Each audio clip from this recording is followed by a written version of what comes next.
Hi dears, welcome back to Xylem learn. It's me Shahid Ramzan. ഒരുപാട് കുട്ടികൾ request ചെയ്തതിന്റെ ഭാഗമായിട്ടാണ് നമ്മൾ ഈ വീഡിയോ എടുക്കുന്നത്. നിങ്ങൾക്കല്ലാതെ മറ്റാർക്കാണ് ഞങ്ങൾ വീഡിയോ എടുത്ത് തരേണ്ടത്? 10ാം ക്ലാസ്സിൽ ഫുൾ A+ കിട്ടുക എന്നതാണ് നിങ്ങളുടെ ലക്ഷ്യമെങ്കിൽ ആ ഫുൾ A+ലേക്ക് നിങ്ങളെ എത്തിക്കുക എന്നതാണ് ഞങ്ങളുടെ ലക്ഷ്യം. ഒരു പേരും പേടിക്കേണ്ട. പ്രത്യേകിച്ച് മാത്തമാറ്റിക്സ് കഴിഞ്ഞ വർഷത്തേക്ക് കുട്ടികളോട് നിങ്ങൾക്ക് ചോദിച്ചാൽ മനസ്സിലാക്കാൻ പറ്റും മാത്തമാറ്റിക്സ് എങ്ങനെ ഉണ്ടായിരുന്നു അവർക്ക്. സൈലത്തിന്റെ ക്ലാസ്സുകൾ കണ്ട, സൈലത്തിന്റെ ക്ലാസ്സുകളിൽ വിശ്വസിച്ച, പരീക്ഷയുടെ തലേ ദിവസം വരെ സൈലത്തിന്റെ ക്ലാസ്സുകൾ കണ്ടുപോയ കുട്ടികൾക്ക് എല്ലാവർക്കും അടിപൊളിയായിട്ട് എഴുതാൻ പറ്റിയിട്ടുണ്ട്. കൺസിസ്റ്റന്റ് ആയിട്ട് പഠിക്കുക. പ്രിയപ്പെട്ട മക്കളെ, ഇന്ന് ഞാൻ ഡിസ്കസ് ചെയ്യാൻ പോകുന്നത് 3ാമത്തെ ചാപ്റ്റർ ആയിട്ടുള്ള അരിത്മെറ്റിക് സീക്വൻസ് ആൻഡ് ആൾജിബ്ര അഥവാ സമാന്തര ശ്രേണിയും ബീജഗണിത രൂപവും എന്ന് പറയുന്ന ഒരു പ്രധാനപ്പെട്ട ഒരു ചാപ്റ്റർ ആണ്. അതിലെല്ലാ കോൺസെപ്റ്റും ആണ് ഈ വീഡിയോയിൽ ഞാൻ പറഞ്ഞിരിക്കുന്നത്. ഈ വീഡിയോ കഴിഞ്ഞിട്ട് ഈ കോൺസെപ്റ്റുകളൊക്കെ വെച്ചുകൊണ്ട് നിങ്ങൾക്ക് ക്വസ്റ്റ്യൻസ് മാത്രം അടങ്ങിയിട്ടുള്ള വീഡിയോ വേണമെന്നുണ്ടെങ്കിൽ നിങ്ങൾ തീർച്ചയായിട്ടും കമന്റ് ചെയ്യുക. ഈ ഒരു ചാപ്റ്റർ A+ ലെവൽ ചാപ്റ്റർ ആണ്. ഫുൾ മാർക്ക് ലെവലിന്റെ ചോദ്യങ്ങൾ വരുന്ന ചാപ്റ്റർ ആണ്. അതുകൊണ്ട് ഒരു കാരണവശാലും മിസ്സാക്കരുത്. ഈ വീഡിയോ മുഴുവനും കണ്ടതിന് ശേഷം നിങ്ങളുടെ വിലപ്പെട്ട അഭിപ്രായം നിങ്ങളുടെ കമന്റ് ബോക്സുകളിൽ കാണണം. ഹൃദയത്തിൽ നിന്ന് വരുന്ന കമന്റുകൾ നിങ്ങൾ കമന്റ് ബോക്സിൽ ഇടണം കേട്ടോ. സോ എന്റെ പേര് അറിയാത്ത ആളുകൾക്ക് എന്റെ പേര് ഷാഹിദ് റംസാൻ എന്നാണ്. മാത്തമാറ്റിക്സ് ഫാക്കൽറ്റി ആണ്. കുട്ടികളൊക്കെ ഫൂഫ് എന്നൊക്കെ വിളിക്കാറുണ്ട്. ഫുൾ ഔട്ട് ഓഫ് ഫുള്ളിന്റെ ഷോർട്ട് ഫോം ആണ് കേട്ടോ ഫൂഫ് എന്ന് പറയുന്നത്. അപ്പോൾ എല്ലാ 10ാം ക്ലാസ്സിൽ കുട്ടികൾക്ക് ഈ വീഡിയോ അയച്ചു കൊടുക്കാൻ നമ്മൾ തുടങ്ങുകയാണ്. നിങ്ങൾക്ക് സന്തോഷമുള്ള ഒരു കാര്യം പറയാം. നിങ്ങൾക്ക് ഈ ചാപ്റ്ററിൽ ആകെ എത്ര കാര്യം പഠിക്കാനുള്ള അറിയോ? 3 കാര്യം. വെറും 3 കാര്യം മാത്രമേ നിങ്ങൾക്ക് പഠിക്കാനുള്ളൂ. അത് പഠിച്ചു കഴിഞ്ഞാൽ ചാപ്റ്റർ കഴിഞ്ഞു. അതിൽ 1ാമത്തെ കാര്യമാണ് ഓൾജിബ്രൈക് ഫോം അഥവാ ബീജഗണിത രൂപം. ഇതിന് കൃത്യമായിട്ടൊരു പേരുണ്ട്. ഇതിനെ വിളിക്കുന്ന പേരാണ് XN. n-ാം പദം എന്ന് പറയും. n-ാം പദം, nth ടേം. നമുക്കറിയാം, നമ്മളൊക്കെ വീടുകളിൽ ഒരു പേരാണ്, സ്കൂളിൽ വേറെ പേരാണ്, കൂട്ടുകാർക്കിടയിൽ നമുക്ക് മറ്റൊരു പേരാണ്. ഇതേപോലെ ഈ XN-ന് പല തരത്തിൽ പേരുകളുണ്ട്. അപ്പോൾ പരീക്ഷാ പേപ്പറിൽ ഈ രീതിയിൽ ഏത് പേര് വന്നാലും ഈ XN ആണെന്ന് മനസ്സിലാക്കാം. ഒന്ന്, നമ്മളിപ്പോൾ ചെയ്ത ഓൾജിബ്രൈക് ഫോം അഥവാ ബീജഗണിത രൂപം. ഓക്കെ, ബീജഗണിത രൂപം. 2ാമത്തേതാണ് ജനറൽ ഫോം അഥവാ പൊതുരൂപം. മലയാളം മീഡിയക്കാർ എഴുതി വെക്കാം, പൊതുരൂപം. 3ാമത്തേതാണ് nth ടേം അഥവാ n-ാം പദം. ആൻഡ് 4ാമത്തേത് ലാസ്റ്റ് ടേം അഥവാ അവസാന പദം. ഈ 4ൽ ഏത് വന്നാലും നിങ്ങൾ ചെയ്യേണ്ടത് ഇതേ ഉത്തരമാണ് കേട്ടോ. ഇതേ ഉത്തരമാണ്. വളരെ സിമ്പിൾ ആയിട്ട് പറഞ്ഞുതരാം. നിങ്ങൾക്ക് പഠിക്കാൻ ഏറ്റവും എളുപ്പമുള്ള ഇക്വേഷൻ ആണ് ഞാൻ പറയുന്നത്. മറ്റൊന്നും പറഞ്ഞ് ഞാൻ കൺഫ്യൂഷൻ ആക്കുന്നില്ല. ഇതന്നെ യൂസ് ചെയ്താൽ നിങ്ങൾക്ക് ഫുൾ മാർക്ക് കിട്ടും. XN കാണാൻ, ഈ കാണുന്ന 4 എണ്ണത്തിൽ ഏതെങ്കിലും ഒന്ന് കാണാൻ നിങ്ങളോട് ചോദിച്ചാൽ നിങ്ങൾ എഴുതേണ്ട equation XN = DN + F - D എന്നാണ്. നിങ്ങൾക്ക് അല്ലാത്ത ഇക്വേഷൻ ഒക്കെ പഠിപ്പിച്ചിട്ടുണ്ടാവും. പക്ഷേ എളുപ്പമുള്ള ഇക്വേഷൻ ആയതുകൊണ്ട് ഞാൻ ഇത് ഫോളോ ചെയ്യുകയാണ്. അപ്പോൾ കൺഫ്യൂഷനുള്ള ആളുകൾ മറ്റു മെത്തേഡ് തന്നെ യൂസ് ചെയ്തുകൊണ്ട് ചെയ്യാൻ ഒരു കുഴപ്പമില്ല. ഇതെങ്ങനെയാണ് സിമ്പിൾ ആയിട്ട് ചെയ്യാമെന്ന് ഞാൻ പറഞ്ഞുതരാം. ഫോർ എക്സാമ്പിൾ, നിങ്ങൾക്ക് ഒരു ചോദ്യം തരും. 2, 6, 10, 14 എക്സെട്ര. ഈ കാണുന്ന സമാന്തര ശ്രേണിയുടെ nth ടേം എന്ത്, അല്ലെങ്കിൽ n-ാം പദം എന്ത്, അല്ലെങ്കിൽ ഈ കാണുന്ന 4 എണ്ണത്തിൽ ഏതെങ്കിലും ചോദിച്ചു ഓൾജിബ്രൈക് ഫോം എന്ത്. അപ്പം നിങ്ങൾ ചെയ്യേണ്ടത് ആദ്യത്തെ സ്റ്റെപ്പ് ഈ ഇക്വേഷൻ എഴുതിയെടുക്കാനുള്ള. അതിന് നിങ്ങൾക്ക് 1/2 മാർക്ക് കിട്ടും. 2 മാർക്കിന്റെ ക്വസ്റ്റ്യൻ ആയിരിക്കും ഇത് ചോദ്യം. 2ാമത് D എന്താണ് ഐഡന്റിഫൈ ചെയ്യുക. D എന്ന് പറഞ്ഞാൽ second term minus first term, 6 - 2 = 4 ആണ്. തേർഡ് സ്റ്റെപ്പ് ആദ്യ പദം എന്തെന്ന് മനസ്സിലാക്കുക, 2 ആണ്. ഇനി ഒരു പണിയില്ല, നേരെ അതിലേക്ക് കൊടുക്കുക. ഡിന്റെ സ്ഥലത്ത് 4n പ്ലസ് എഫിന്റെ സ്ഥലത്ത് 2 - 9. ഇത്രേ ഉള്ളൂ ഈ കാണുന്ന ക്വസ്റ്റ്യൻ്റെ ആൻസർ ചെയ്യാൻ. ഇത്രയും ഫുൾ മാർക്കാണ്. ഇത്രേ ഉള്ളൂ ഈ ടോപ്പിക്ക് പഠിക്കാൻ. ഇത് ബേസ് ചെയ്തുകൊണ്ട് എന്തൊക്കെ ചോദിക്കുന്നു പറഞ്ഞുതരാം. ഈ കാണുന്ന സമാന്തര ശ്രേണിയുടെ 100ാം പദം എത്ര എന്ന് ചോദിച്ചാൽ, ഇനി അല്ല, നിങ്ങൾക്കൊരു ചോദ്യം തരികയാണ്. ഈ കാണുന്ന സമാന്തര ശ്രേണിയിൽ XN = 3n - 2 ആണ്. ഇതിന്റെ 30ാം പദം എത്രയാണെന്ന് ചോദിച്ചാൽ നിങ്ങൾ എന്ത് ചെയ്താൽ മതി? ആ എന്നിന്റെ പൊസിഷനിൽ 30 കൊടുത്താൽ മതി. 3 × 30 - 2, അതായത് 90 - 2 = 88. ഇങ്ങനെ ഈ ചോദ്യം വരാം. ഇനി മറ്റൊരു ക്വസ്റ്റ്യൻ ഉണ്ട്. XN = 4n - 2 ആണ്. ഈ കാണുന്ന സമാന്തര ശ്രേണിയിൽ 102 ഒരു ടേം ആവുമോ, പദമാവുമോ ചോദിച്ചാൽ, അതായത് ഈ കാണുന്ന കാര്യം തന്നുകൊണ്ട് ഇത് പദമാവുമോ ടേം ആവുമോ എന്ന് ചോദിച്ചാൽ നിങ്ങൾ എന്ത് ചെയ്താൽ മതി? ആ 4n - 2 = 4n + 2 ആക്കാം. 4n + 2 = 100 എന്ന് കൊടുക്കുക. അതായത് ഇത് അവസാന പദമായിട്ട് എടുക്കുക. 102 പദമാവുമോ എന്ന് ചോദിച്ചാൽ ആ 102നെ നിങ്ങൾ അവസാന പദമായിട്ട് എടുക്കുക. സോ 4n + 2 = 102 എന്ന് എടുക്കുക. അപ്പോൾ 4n = എത്ര വരും? 102 - 2 100 എന്ന് കിട്ടും. n = 100/4. യെസ്, കറക്റ്റ് ഉത്തരം കിട്ടുന്നുണ്ട്. അതായത് 25ാമത്തെ പദമാണ് 100, 102. അപ്പോൾ നമുക്ക് എന്ത് പറയാം? യെസ്, പദമാവും എന്ന് പറയാം. അങ്ങനെ ഈ സെയിം ടോപ്പിക്കിൽ നിന്ന് ചോദ്യം വന്നേക്കാം. ഇനി 104 ആവുമെന്ന് വെച്ചാലോ, ഇനി 104 കൊടുക്കുക. അപ്പം 104 മൈനസ് 102, 102 കൃത്യമായിട്ട് ഡിവൈഡ് ചെയ്യാൻ പറ്റുമോ? ഇല്ല, 104 പദമാവില്ല. അതായത് എന്നെ കൃത്യമായിട്ട് കിട്ടില്ല. കൃത്യമായിട്ടൊരു സ്ഥാനം പറയാൻ പറ്റുമെങ്കിലേ അത് പദമാവുള്ളൂ. അപ്പോൾ ആ 3 രീതിയിലാണ് ഈ ടോപ്പിക്കിൽ നിന്ന് ചോദ്യം വരാം.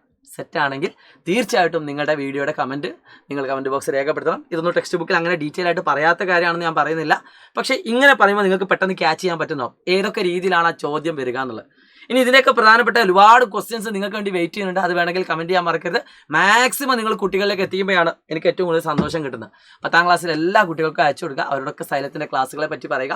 ഓണം എക്സാമുമായി ബന്ധപ്പെട്ടുകൊണ്ടും ക്രിസ്മസ് എക്സാമിനും ഫൈനൽ എക്സാമിനൊക്കെ ഈ വീഡിയോ നിങ്ങൾക്ക് ഉപകാരപ്പെടും. ഇനി ഞങ്ങൾ വീഡിയോ ഒരുപാട് നിരന്തരം ഇങ്ങനെ ഇട്ടുകൊണ്ടേ ഇരിക്കുകയും ചെയ്യും കേട്ടോ. രണ്ടാമത്തെ ടോപ്പിക്കാണ് സംസ്. സമൂസയല്ല, തുകകൾ. ആ തുകയിൽ ഏറ്റവും പ്രധാനമായിട്ട് പറയുന്ന ഒരു സെന്റൻസ് ഉണ്ട്. ഈ കാണുന്ന sentence, the sum of consecutive terms of an arithmetic sequence.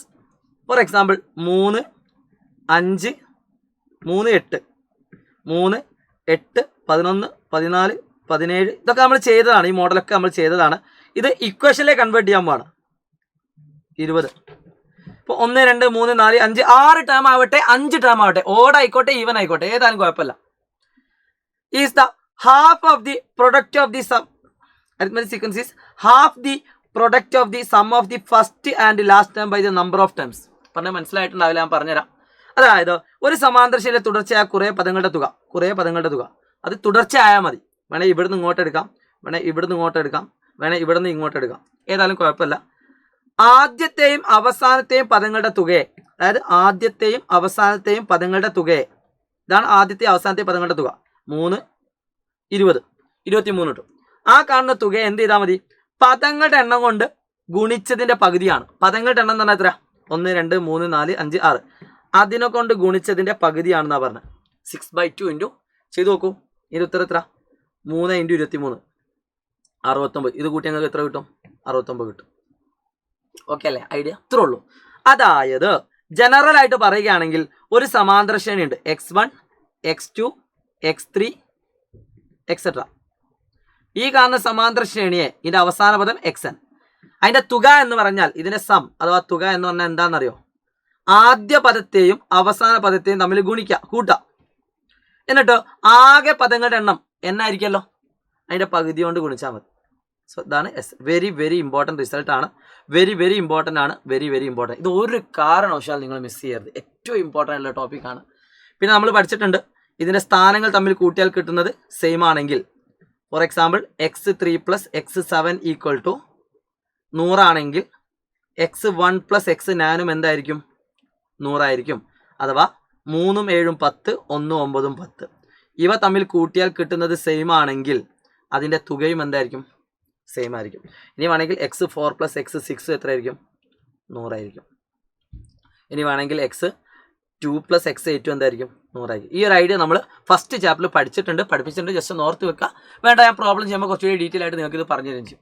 സെറ്റാണല്ലോ? ഇതാണ് രണ്ടാമത്തെ ഇക്വേഷൻ, ഏറ്റവും ഇമ്പോർട്ടൻ്റ് ആയിട്ടുള്ള രണ്ടാമത്തെ ഇക്വേഷൻ. നിങ്ങൾ അല്ലാതെ പഠിച്ചിട്ടുണ്ടാവും. ഇത് നിങ്ങളോട് ചോദിക്കുന്നത് ഒരു സമാന്തര ശ്രേണി തരും, ഏതെങ്കിലും ഒരു ശ്രേണി തരും, എന്നിട്ട് അതിൻ്റെ തുക കണ്ടുപിടിക്കാൻ പറയും. For example 2, 5, 8 etcetera. ഇതിൻ്റെ ആദ്യത്തെ 25 പദങ്ങളുടെ തുക കാണാൻ പറയും. ഒന്നെങ്കിൽ നിങ്ങൾക്ക് എന്ത് ചെയ്യാം, 25 പദങ്ങൾ കൊണ്ട് അവിടെ ഒറ്റ സംഖ്യ ആയതുകൊണ്ട് മിഡിൽ ടേം ഉണ്ടാവും, 13ാമത്തെ സംഖ്യ മിഡിൽ ടേം ആയിരിക്കും. ഒന്നെങ്കിൽ നിങ്ങൾക്ക് ഇത് 13 ഇൻറ്റു ആകെ പദങ്ങളുടെ എണ്ണം ഇത് വെച്ച് ആൻസർ ചെയ്യാം, ഒരു കുഴപ്പമില്ല, ഫുൾ മാർക്കാണ്.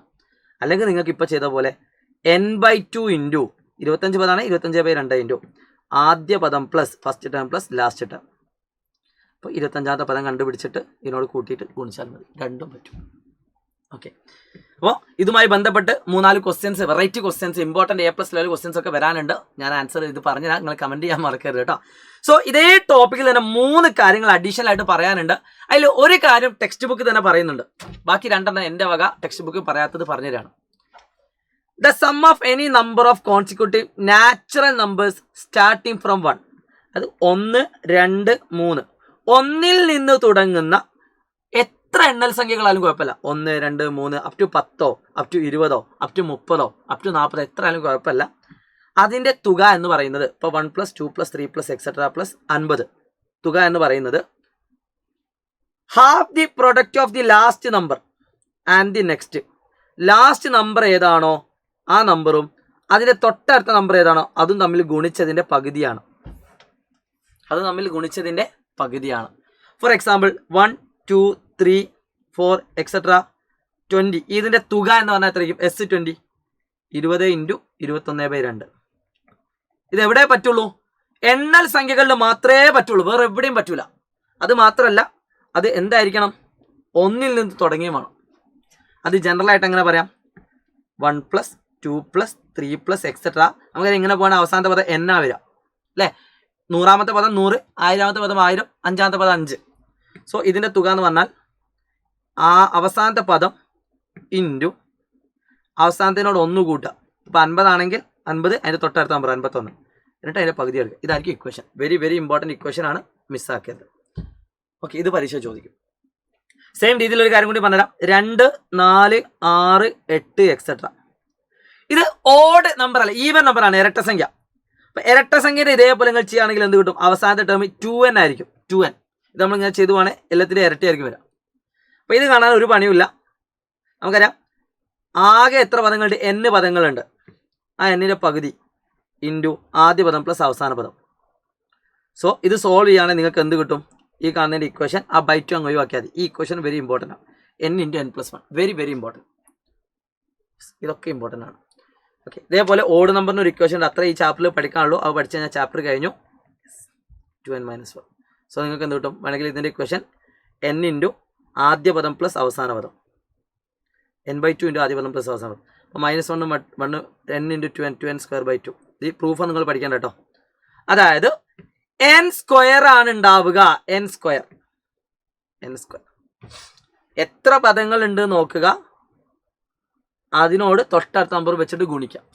എത്ര പദങ്ങളുണ്ട് നോക്കുക, അതിൻ്റെ സ്ക്വയർ എടുക്കുക. ഇപ്പം 5 പദമാണ്. 1 + 3 + 5 + 7 + 9. 5 പദങ്ങളാണെങ്കിൽ 5ൻ്റെ സ്ക്വയർ 25 ആയിരിക്കും ഇതിൻ്റെ ആൻസർ ഉണ്ടാവുക. ഓക്കെ, അപ്പോൾ ആകെ നിങ്ങൾക്ക് പഠിക്കാനുള്ള ഇക്വേഷൻ, ഈ ചാപ്റ്റർ നിങ്ങൾക്ക് ആകെ പഠിക്കാനുള്ള ഇക്വേഷൻ എന്ന് പറഞ്ഞാൽ ടെക്സ്റ്റ് ബുക്കിൽ നിങ്ങൾ പഠിക്കാനുള്ള ഇക്വേഷൻ പ്രകാരം ഒന്ന് ഇതാണ്. ഇത് ഈ കാണുന്ന ഇക്വേഷൻ 1.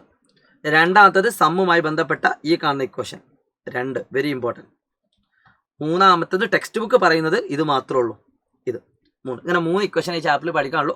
ബാക്കി 2 അഡീഷണൽ ആയിട്ട് നിങ്ങൾ ഓർത്ത് വെക്കുക. വീഡിയോനെ പറ്റിയുള്ള അഭിപ്രായം നിങ്ങളൊരു കാരണവശാലും മിസ്സാക്കരുത്. So wish our best guys. It's me Shahid Ramzan from silent learning. വീണ്ടും കാണാം. ബൈ.